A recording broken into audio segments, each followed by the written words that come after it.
I have finished my sketchbook, so you know what's coming next, a sketchbook tour. I want to show you what I did inside of this one. This is gouache only, so if you like gouache, you'll be interested in this one. And you know what that means. That means I can open a new one. Let's talk about the sketchbook first. This is Clairefontaine. This is a square sketchbook with 100% cotton watercolor paper. I love it. This is maybe my favorite sketchbook. The size is just great. And when you open it, it creates a large rectangle. You can even paint the cover, which is kind of an oil paper that you can use. I never do that because I don't mind about the cover of my sketchbooks. And before I begin, some of the paintings inside are tutorials that you can get, and it's all listed in the description below. I love this one. I began it last January, or was it 2 years ago? I don't remember because I never date my drawings. But this is not about kind of a contest or a race about finishing a sketchbook in a short amount of time. As I said before, I always have about a dozen open sketchbooks at the same time. So I don't mind if it takes 2 years or 3 years to finish one, because I am finishing a lot at the same time sometimes.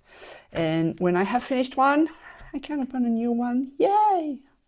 So this is about catching the winter light. It's not snowy, but you can still feel the sense of winter with the bare branches and the cool light. This one is really cool to paint, really. You have everything cool except for the building that is popping out because it is kind of touched by the sun, you know, the morning sun coming this way. And this is giving a vibe to the sketchbook, but then I want to break that because I don't want everything to be kind of finished art with a tape edge, etc. So I am already going to something a bit more loose. Some thumbnails to look at the winter light still. I think this is very nice to try to catch the colors. And this is gouache, but used as watercolor. Sometimes I like to do that, so it doesn't have the same effect than actual watercolor, but still you can get bloom effects and nice. I like those cauliflower effects. I know some of you don't, but I do. And especially because this is cotton paper, so you can get nice gradients with that. And then something even more loose, still about the winter lights, trying to get a gradient in the sky and drawing the very long shadows. And I think this is colored pencil on top of gouache. Then another play with the textures, and the background is actual watercolor. And then have fun with teacups and coffee cups.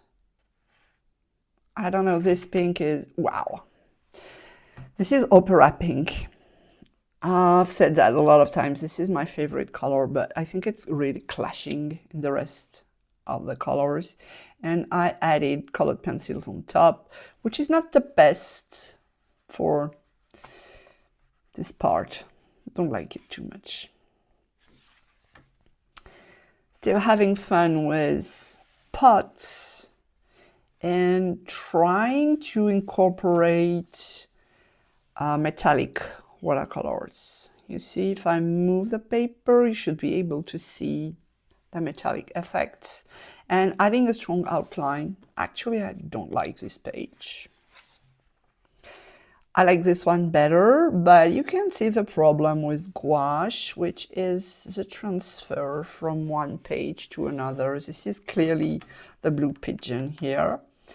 So either you embrace it, or you spray a fixative, or you add a paper in between, or you try to erase the transfer of the colors. You won't get back to fully white paper, but you can still get something a bit more clean if that bothers you. It doesn't really bother me, so let's embrace it. Just a page with different birds, adding crayons and colored pencils on top. I like this page. I like the composition. I like the colors. I think, yeah, this is maybe one of my favorite in this sketchbook. Some bold, bright fruits. Gouache and crayons, I think. Should be. Might be. Don't remember. And a bit of dots in the background because I thought it was fun to do it this way. I like this page. Still fruits, and these are vignettes with only gouache. No added medium. Oh, I'm lying. I see a bit of crayons here and there. I wanted to work on the shape and the background. You know, sometimes you like to paint the background first and put your shape on top, or you can shape the shape with the background. And it's a mix of both because both techniques are their pro and con. So it's up to you, and I think it depends on the subject as well.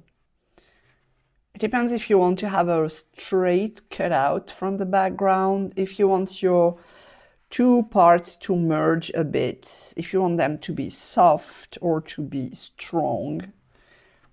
Really a lot of possibilities. So sometimes a little exercise like this can teach you a lot for the rest of your art practice. More fruit. I love this one. I think we can really see the shine of the fruit, the passion fruit. This one could be better in the texture. It's a bit too smooth. Everything is textured on a pineapple, so I would do that differently now. This is lacking a bit of contrast too. I don't know why I had something with ball dresses, ball gowns, and this is a result. Not so sure about it. And then I went to because, you know, you can't change everything you are painting. This is very loose. I was trying to convey the different textures of the foliage, the greenery with different brushes. I like the grass. I'm not so fond of that. Ugly, but why not? Just trying to simplify the shapes with shadow, shape, and highlight, but it's an epic fail. Let's embrace it. And this one is better. It's the same principle, but with the good colors. I mean, you know, color range here is ugly. Well, to my taste, maybe not to yours.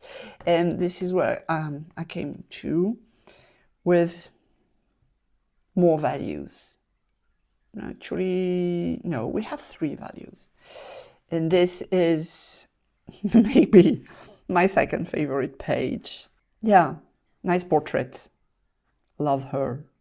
She's looking at you, which is not accurate, by the way, because animals are looking on the side, not in front. So we are just trying to humanize animals when we do that. I like this portrait, and I like the green background, actually. I think it's really enhancing the portrait of the cow. Some swatches. Oh yeah, this is when I was filming my video about how to make black without black, and I link it in the description below if you want to see that. This was when I was in London. After coming back from London, I wanted to make postcards from London. So I think what is interesting is to have the same color in the background and the same red moving. Maybe this one is lacking a bit of red, but it is creating a cohesive series with gouache and colored pencils for the details. This is another video I made with 3 different mediums, acrylic, gouache, and tempera. Don't ask me who's who, I don't remember. You have to go and watch the video to find out.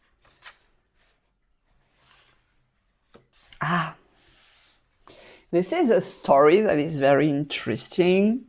Someone reached me for the 30th birthday of his boyfriend. No, his girlfriend, sorry. And she was not aware of that. And he organized a Zoom meeting with family members, and I was leading the meeting with painting this special place for them. So it was really nice. She took several of my classes, and he thought that would be a nice gesture to offer it for her birthday. So we painted that together. We were from everywhere in the world. That was really fun, and everyone has its own version of it. That was so sweet. And here are my Fauvism period.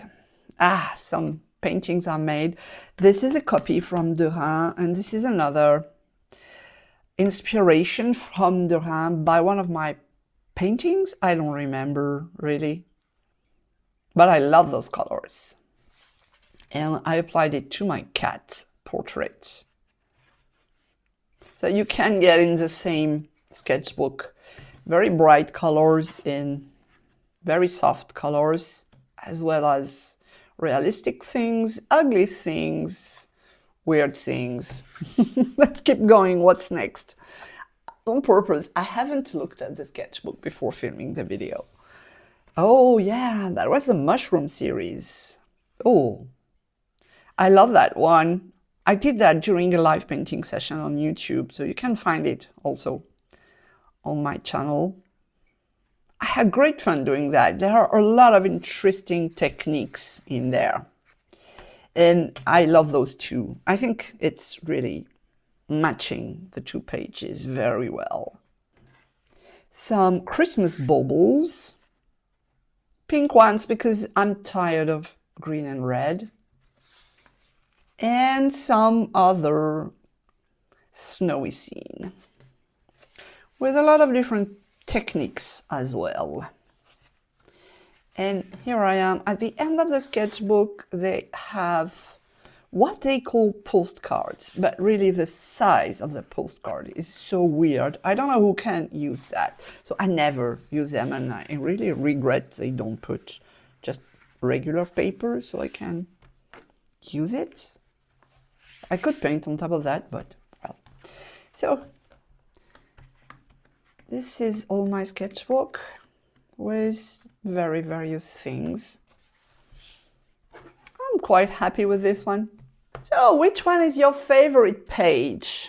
I have 2, I think, I like really a lot. It's the cow portraits. Yeah, love this one. And oh yeah, maybe my top 3, because I cannot limit myself to just 1 page. This double page with mushrooms, because I like the overall spread, and the birds. Yeah, love the birds. Even if I think it lacks a background. Still time to add one, but I know I won't do it, because once it's finished, it goes in my shelf and I can move on to something else. Let me know in comments which one is your favorite. Thanks for watching.